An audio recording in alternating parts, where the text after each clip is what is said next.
Welcome to Know What I Mean. My name is Oscar.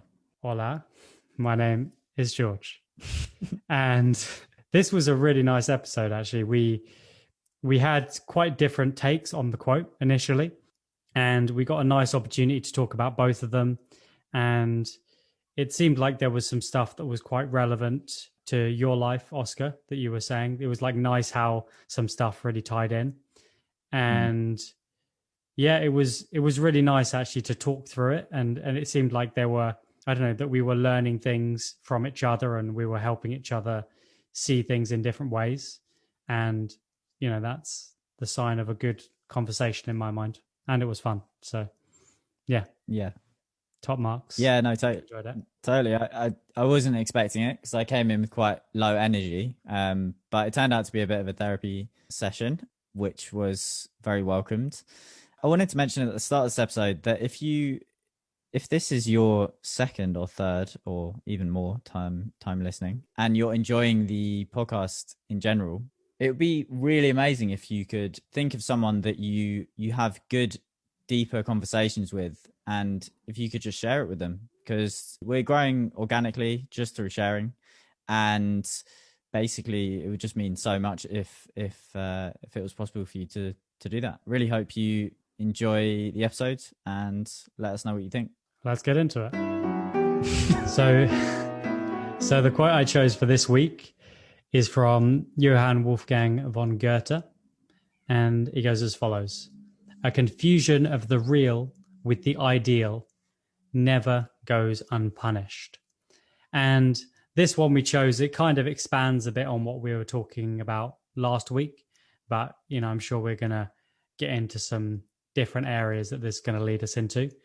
And just to give a bit more context for it, I'll just read the slightly expanded quote, because that gives a bit of an example of what is being talked about in this quote. And that is, "Love is an ideal thing. Marriage is a real thing. A confusion of the real with the ideal never goes unpunished." Yeah, I guess I didn't share that bit before, so I'm curious actually to hear what you think of that little addition to it. It's throwing me off. Okay. Yeah, it's not at all the area that I've written notes for, but my impression from that is, in a way, marriage is an act. It's an actual going out into the world, doing something tangible, whereas love maybe is a concept. I guess in this context, it is more of a concept. And so, yeah, I guess it's maybe the two sides. You've got the world of action and you've got the world of concepts. Those are the two differences that I can see from that additional bit. Yeah. Yeah. How I was thinking about this a lot was about, even though it's saying that, you know, confusion of the real with the ideal never goes unpunished, it's not that the ideal is a bad thing. The ideal is actually really important. It's important to have ideals of what we're going for, or like how we think things should be and how we want the world to be. You know, these are great things to aim towards. But what this quote, I feel, is really saying is that it's not helpful to expect those ideals to be completely lived out in the world around us.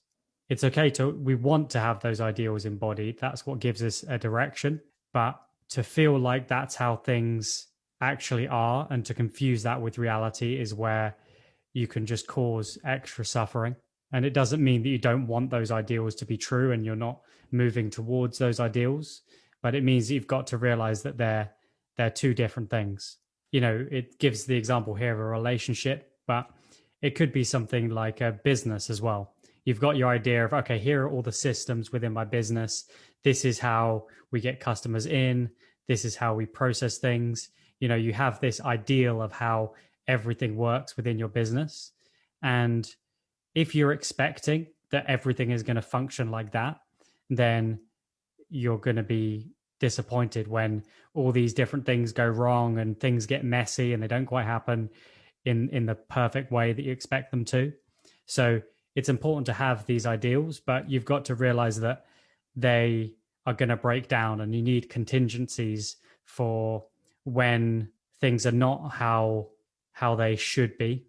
how they quote unquote should be and how you want them to be, but just dealing with them how they are and be ready for those problems to arise, and the messiness and the realness and the chaos that can come with reality and when your ideals interface with other people's ideals.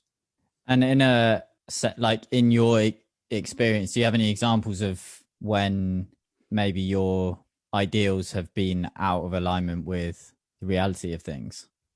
I was actually thinking of a conversation that we both had together, which is where we were in a similar space and we were both starting to go freelance and earn money from our own work. And for me, I was making YouTube videos and I was kind of just like, I'm doing YouTube videos about everything that interests me and wanting to make money from that.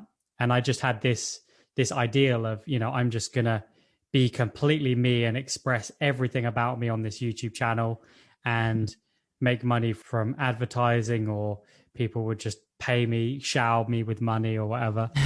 And that was an ideal of like, I feel like it should be possible for me to just express myself and do whatever I want to do and somehow manage to make that into a business and then get paid for it. And I think that was quite a lot of naivety in that.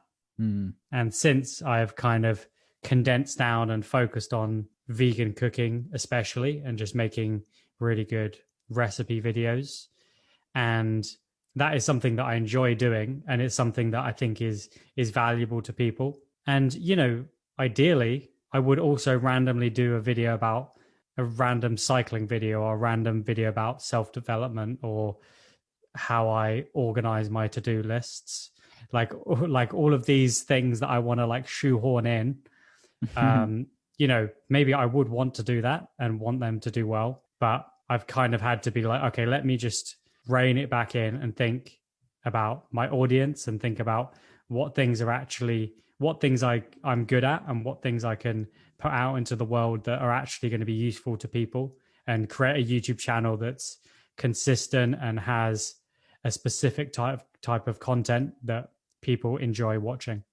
Yeah, I remember that conversation well. I think it was a significant conversation. So when I was back in Brighton for a few months in the winter over kind of Christmas period when it was lockdown, then me and George would go on walks every week, and that was actually the time that we sort of started the podcast as well. And this particular walk, it was really about like us both clocking that, like we've got this very, in a way, naive, like idealistic view of that if our forms of expression are pure enough, then we will just attract followers in the things that we want to do. In my case, like doing art, and in George's case, then doing YouTube videos, and that would all work out somehow.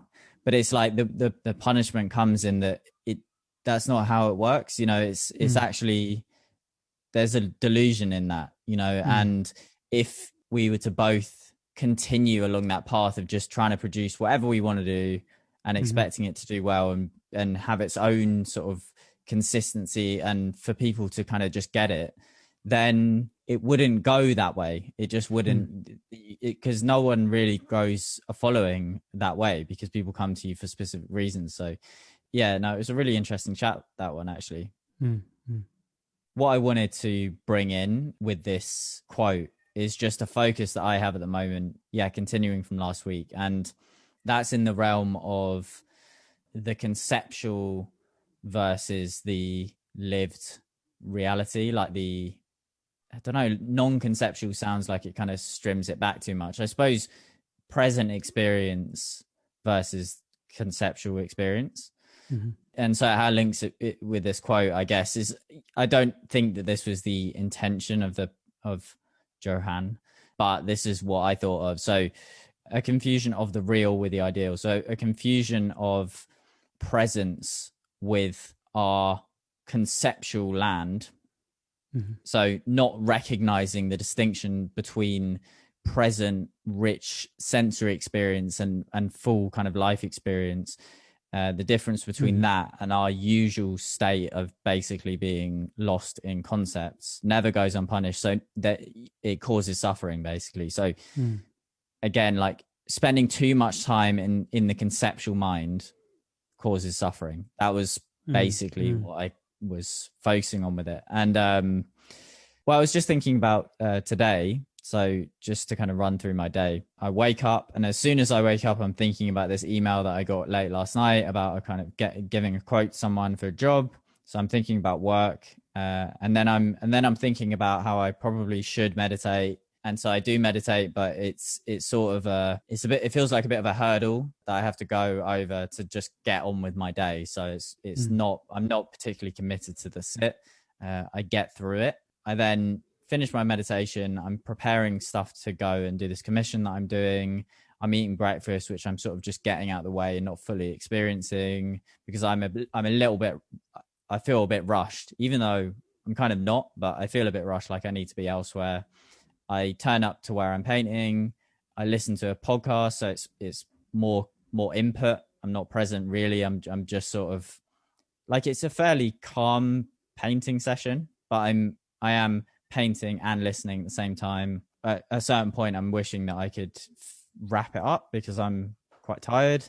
And then I realized that I'm just about to miss a train that I had this idea that I was going to be having to wait another train and blah, blah, blah, blah, blah. So basically what has happened this day is I've just lived continuously in like elsewhere, like this sort of strain to be somewhere else and living in a very, very concept heavy way. It's not in my senses basically at all. And I found myself on the train eventually, like just feeling quite unsettled. And as soon as I really could just sit down and give myself a second, I could start to process that. And it was it was amazing how quickly I could start working on the feeling and actually settle down. As soon as I came back into the real, my sense of actual aliveness, not thought-based reality, but just what is actually going on. And well, I wrote down my experience of today just to, like, it's a sense of mine that I'm always in concepts, but just reflecting on today, you know, it's just like, that is just my predominant state by far, is just in just conceptual version of the world, a sort of virtual reality. And it doesn't go unpunished, because I end up feeling unsettled. I end up feeling like in a sort of state of not enough, and kind of just definitely not like enjoying my time particularly, you know, just feeling quite unsettled, even though I'm, you know, there was so much potential on a sunny day like this that I could have had a lot of fun and things, but that really wasn't my experience. Yeah. Well, it's just one of the classic things. That is the practice, really, just how it's often going against the grain, really, to just focus on the present moment and enjoy it. And that's kind of, you know, part of it is that we're kind of programmed to find problems, and it's very easy to just get into this world of concepts and just really caught up in that. Yeah, it's just interesting that it's something that does happen to everyone. Even, you know, I think we both, especially you know, you're someone who's kind of put a lot of time into this area of your life, and you spend a lot more time in a present state than many people do, and you're much quicker at getting back to it. But it is interesting how it's still something that you can slip into so easily. Are there things that you do on days that you wish you'd done on this day? Like, are there things where, you know, you feel yourself get caught and then you manage to break that cycle? I mean, there definitely are things, but I think what I've been reflecting on a lot at the moment has actually been, in a broader sense, why do I not feel motivated to become more present in general? Because I've definitely had periods of months and even years where being present or having a stronger spiritual practice has been at the forefront of my mind, and that's not the case at the moment. So I've been reflecting a lot on like I was just saying to my girlfriend Imi that at the moment, you know, like there's definitely a sense that I'm less like content, I guess, in general at the moment. Like even though things in my life on an experiential level, I'm experiencing better things, like, you know, going freelance and seeing lots of friends and having interesting experiences. And yet the broader sense of my life is that I'm less content, actually. And that's because my spiritual practice isn't as strong at the moment. And so what I've been interested in is like, why? Because I know what I can do to be more present, and yet I don't really want to do it. And I think actually, I guess it's very similar to an addiction of any kind. So I'm addicted to this virtual reality that I've made. You know, I'm addicted to thought, and I'm addicted to the ideas I have about my life and my career, and the concept land, like this thought based, like literally just seeing through this thick film of concepts there is suffering, but it's also, there's a lot of appeal. You know, it's very familiar and predictable. I've got a little stat which people might have heard, and I'm not sure how how they actually got this, but it's strong anyway. According to the National Science Foundation, an average person has about 12 to 60,000 thoughts per day. Of those, 80% are negative and 95% are repetitive thoughts.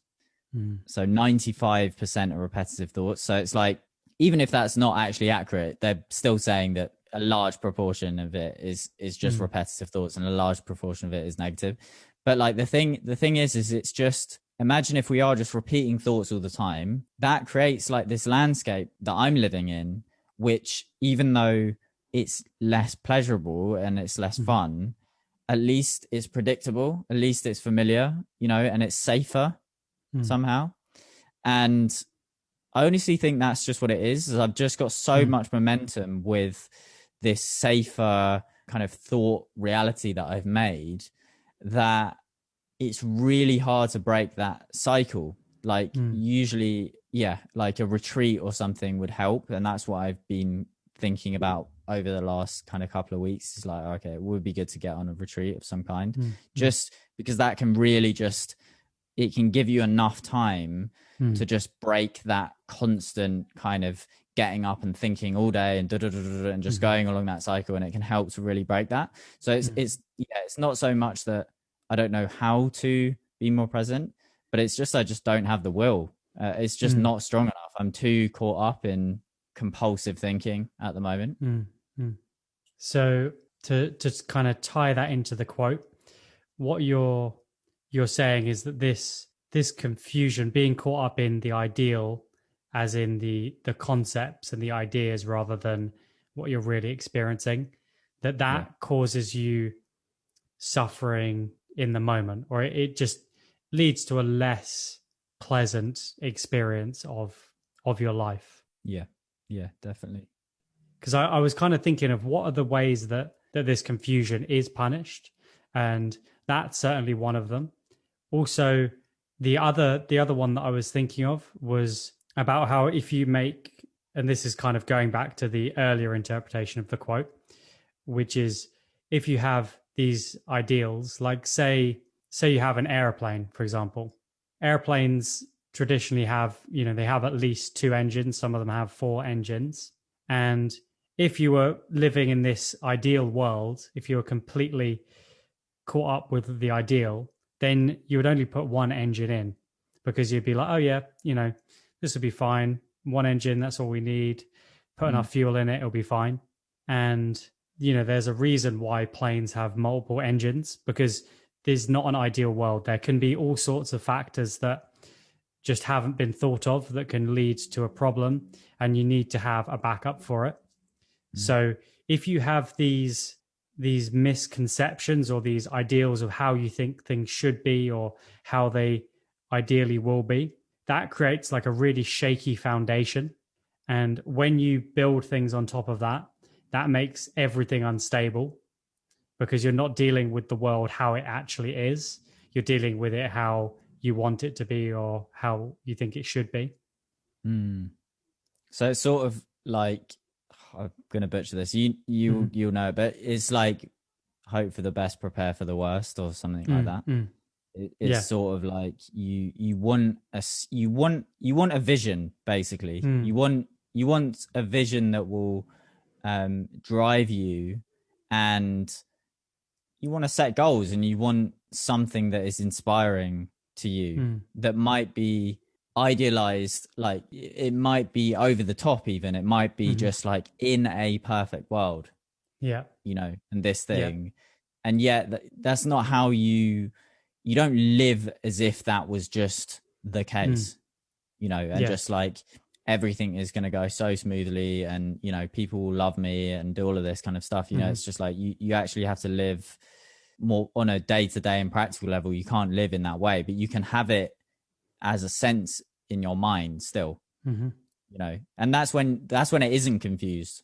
That's not confusing the real with the ideal. That's seeing the distinction between the real and the ideal, and it's not saying you shouldn't have an ideal, like ideals are bad, like it's they're very important, as you said at the beginning of the episode. It's like, but don't confuse the two. I think that saying of hope for the best, plan for the worst. I think, I mean, there's loads of different variations of it, but that really encapsulates that same thing, actually.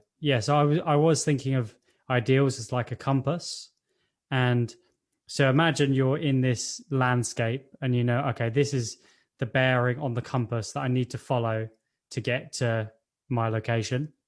So if you start following that compass and just going in a straight line, you're naturally going to come, say you come across, there's like a big canyon or a cliff.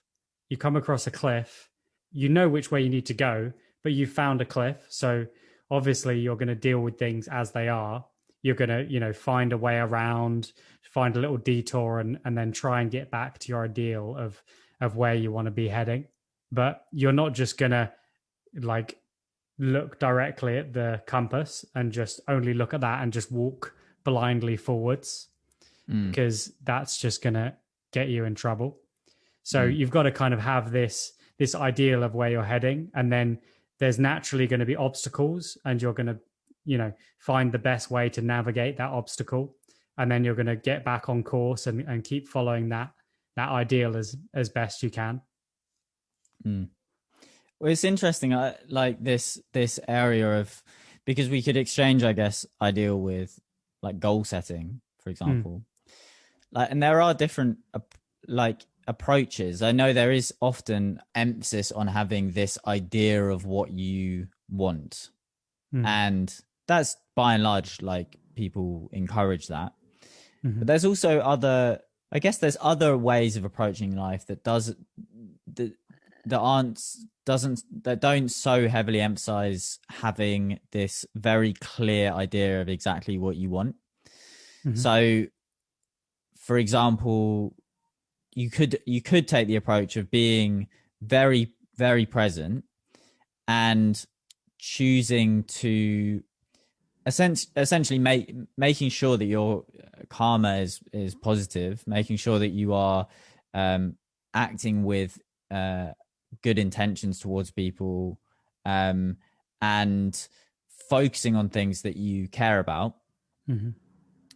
but also just trusting that life will, if you do that, essentially life will kind of guide you in a positive direction. There's more of just like, okay, I'm not quite sure where I'm going, but as long as I'm focusing on the positive now and doing what I know to be good now, like, I don't need to have a completely clear vision of exactly where I'm going. I guess like, because I think it's quite difficult for people often when we have such a focus on goal setting in our culture, when you're not really sure what you want to do, actually. Like, a lot of people find themselves like, okay, I want something, I want to do something, I don't know what it is. And so there needs to be some sort of method or way of approaching things that isn't solely reliant on you having a very clear ideal, having a very clear idea of what you want to do. So I'm quite interested in that as well, actually. Yeah. Yeah, well, I guess I think of ideals definitely as quite different to goals in my head. Okay. Because I think of like a goal as a more specific thing, like I want to achieve this thing. Whereas I see ideals more as like a principle. So like an ideal of honesty, or an ideal of being a good person, or, you know, they're slightly more abstract, but they're like, this is a principle or a trait that I want to embody, or the type of thing that I want to do. So I think that ideal actually fits into the second person you were describing, actually, of someone who is focused on, maybe one of their ideals is presence. Like, I want to move towards presence. I want to do what I think is the right thing in the moment. Or you can have things like that. And I would say that is an ideal of something you're trying to be. You're trying to embody love or honesty or truth. And these are things that aren't as tangible, and they're not as specific as maybe a goal is. But they're something you can use as a guide to move towards, and something that is unattainable, to be completely honest or to completely kind. But in having that as an ideal and having that as a direction, you're sure to be a better person through the pursuit of that. Okay. Yeah, I guess in relation to the quote, then you may have an ideal of being a more loving person, or to be extremely loving, you know, like you just want to embody love. That isn't the case all the time, though. You know, like, you're going to get frustrated with people. And I guess where the punishment or the suffering would come in is if you find that confusing. You've got this vision or idea of that you ought to be very loving, or that's a really good thing, and yet you're not. And then you're like, oh, something's wrong then, you know, like I ought to be this and I'm not. And there's like a lot of suffering in that, I guess. But you can still be moving towards it, knowing, you know, you can say, you know, like I was saying with the compass, like, you're moving towards being a more loving person, and there's going to be plenty of opportunities, you know, say for example with you, like, presence is, I would say, at least to me, it seems like presence is one of your ideals. It's something that one of your values, you know, it's something that you do value, you want to embody, and you want that, the meaning of that word, to be part of your life. And you're going to have different things in your life that are somewhat obstacles, or things where, you know, you can't be moving straight towards presence in its most pure form. You're going to have things where you get knocked off the course, or you've got other things that are going to have to be more important than presence in this moment. And that's just part of the journey. And you're realizing, even in how you're talking, that you understand why it is that you've been somewhat neglecting that side of your life, or that you've not felt that you've not really been pushing that area of your life as much at the moment. But you've got an understanding of that, and that, you know, there's an obstacle, or that's not something that's your biggest priority at the moment, but it's still something you value, and it's still something that over your lifetime you want to be moving towards. Yeah, and it's interesting you saying that, really, because I think there is confusion there in a way, and that's why, because there's definitely suffering involved.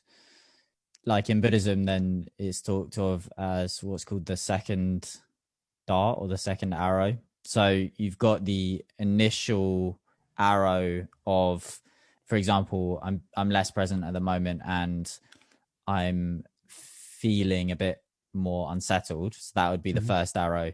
But the second arrow is the conceptual overlay of, oh, but I ought to be. It's like the should. I should really be more present. I should prioritize this. I'm suffering because I'm not, and I'm still not prioritizing it. And that means that I failed in some way. And so it's definitely like there is confusion there for me at the moment. Like I'm not totally just like, I am aware of it. Like it's not completely blind, but at the same time, parts of me have adopted a narrative of like failure or like regression, you know, like I've spent ages practicing and now I'm just like regressing into, you know, just being like obsessively kind of outwardly focused or whatever, you know, and so that second arrow of like of shoulds and being self-critical definitely has come in. So yeah, it feels very relevant to what's going on at the moment for me. Yeah. There was actually one metaphor that I came up with when I was thinking about this that I really liked, about the confusion of the real with the ideal and why it is really better to deal with the world how it is rather than how you want it to be. So imagine you've got rose tinted glasses. You know, you've got this idea of how the world should be. You want the world to be, you know, this beautiful place that fits in perfectly to what you want.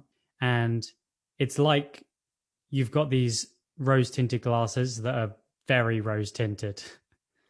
So as you're wearing them, you know, things look beautiful, but because you're not seeing the world how it is, you keep bumping into shit and tripping over things because you can't see properly. Even though there's this beautiful overlay over the world, it just means that you're crashing into things and you're not seeing things how they are. And if you just take off those rose tinted glasses, it may not look as beautiful, that you may see ugly things that you don't want to see.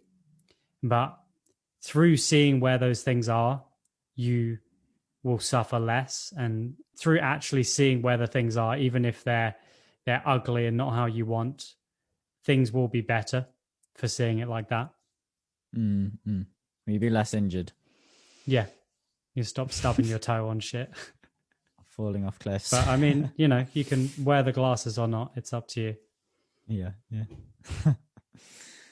That seems like a lovely place to end. Yeah. What's the quote for this week? So the quote for next week is another quote by Buddhist teacher 𝗢𝗲ecie. Outer achievements should be expressions of inner abundance, not compensation for inner poverty. Oh, that's a good one. I'm looking forward to having a good old think about that.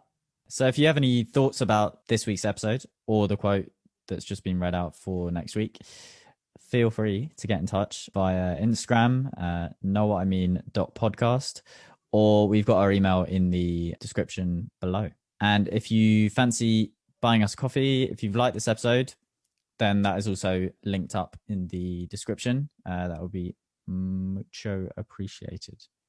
I know. Senor.